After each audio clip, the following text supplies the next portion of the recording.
Hey team, it is Luke here.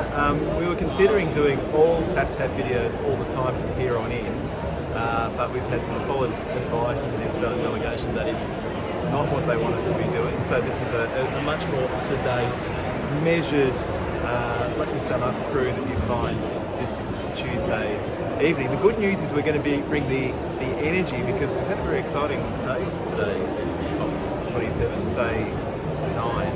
And there was a big announcement, Tennant, from Turkey shortly after.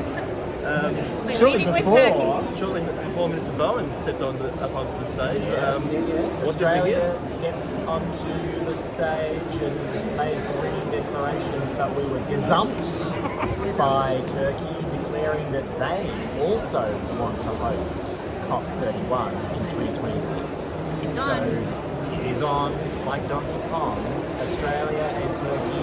Maybe there are other candidates too. We're going to have to put a good case with the Pacific to win the right to host that COP. It helps that Turkey only just joined the Paris Agreement, and only because they were afraid of the EU CBAM. But we've still got to make a good fist of it to get this event on behalf of the Pacific. And the context for COP31 is it's Europe and other nations. That's the grouping, and Turkey is one of the other nations, as is Australia. As are we. Right. Bit of a weird grouping. So the battle of the other nations, I guess. Watch this space for more biffo through the week. But I thought Minister Bowen gave a great speech, notwithstanding that late-breaking announcement. Yes, it did. And he took the time, a surprising amount of time, to stick the knife into the World Bank for not being really convincing in having climate at the heart of its mission. And you know, messages for other multilateral development. Tennant, did he mention the World Bank? He did. He did mention it. It was striking how much of the, they get a few minutes to do these speeches. Yeah, they're very short. Every party is able to make a speech in the plenary room, and I think the time is set like 2 minutes or something like that. Nobody listens to that. Nobody clearly pays attention to that, but he did give over a significant amount of time to talking about the role of financial institutions, multilateral financial institutions, in particular the World Bank. I also thought it was just significant, reiterated on that stage that Australia is back. Yep. Rolled out the revised targets that the Albanese government adopted: 43% by 2030, 82% renewable grid by 2030. $20 billion grid modernisation fund. Yep.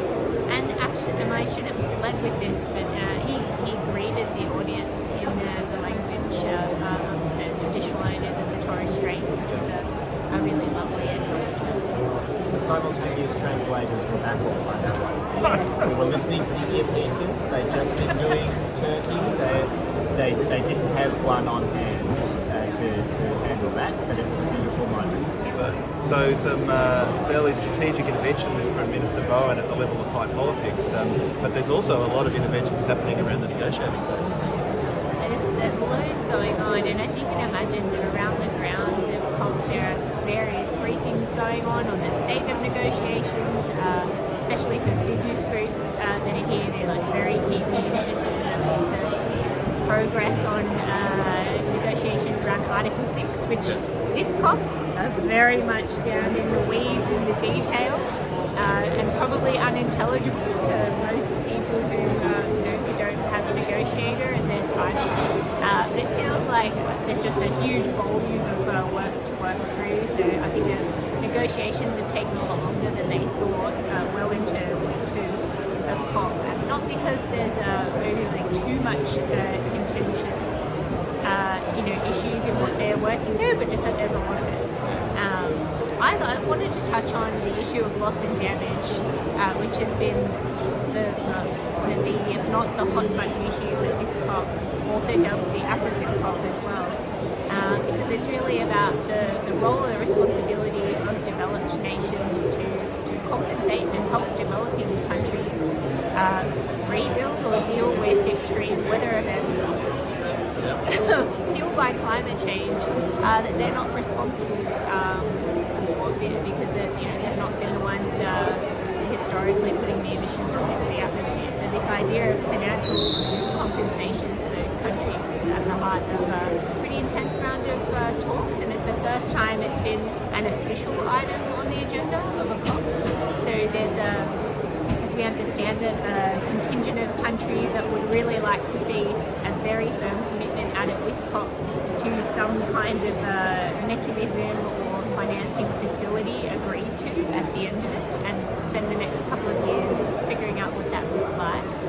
There are other parties who I think want to take a little step back, maybe understand the full complexity of the issue and maybe not limit the solutions that might be brought to bear. But significantly, John Kerry, when he addressed COP, said the US wants to engage on the issue, so there's definitely a willingness to move. Yeah, I guess we've been around this roundabout many times before, and there is an imperative and an interest in some quarters to get it right this time, with everybody on the same page. And if that takes a little bit longer, from that perspective, so be it. I think the continuing leeriness, and I think it will continue infinitely, of developed countries to accept something that amounts to liability is a big deal.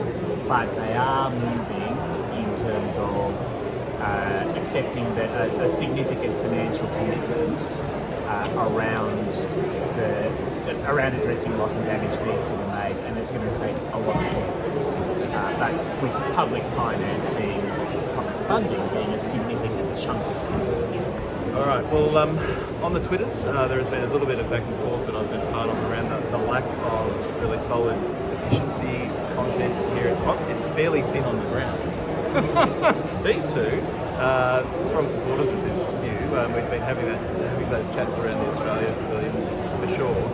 But there was actually a really good report released yesterday from the Regulatory Assistance Project, and Jan Rosner, who Frankie and I caught up earlier today, lead author on that report, setting out the policy toolkit for how one can accelerate the deployment of heat pumps. That report sort of grappling with a whole bunch of issues in terms of the supply chains, skills, the incentives that exist in electricity markets for properly valuing the time of use for energy at different times of the day. Absolutely critical for unlocking incentives around the quality of electrification. And then there's a broader issue there around the actually specific incentives you put in place, not just for the heat pump installation itself, but also for the installers to change their business model and exactly what those business models look like. Particularly for space heating, you really want to be doing an electrification of space heating and cooling at the same time that you improve the thermal performance of the building, because that makes the whole effort that much more cost-effective at the outset and unlocks a whole lot of potential in terms of load shaping and flexibility. Actually starting to use those devices in the smartest way possible. So that was really exciting. It's really exciting to catch up with Jan, and if with a little bit of luck, there's even a chance we might get him down to Australia next year to absolute rock star in our space. Yeah, I mean, it was fascinating talking to him and getting a perspective, because he's done reviews of studies that have been done all over the world, right? On what the viable pathways forward, particularly from a buildings perspective, I was interested in. But just that, the same conversations are happening everywhere, right? The same arguments about whether hydrogen is a goer for building heating. Jan Rosner says no, but that's based on a pretty extensive meta-analysis he did on 30 plus papers. Yep. That suggests that heat pumps are the clear winner when it comes to dealing with the gas, fossil gas in buildings. So it was comforting to know that we're not the only ones having that debate, and that the agenda is pretty advanced in some of the areas of the world. Well, that's all from us. We're off to Minister Bowen's reception now. Look forward to catching you tomorrow.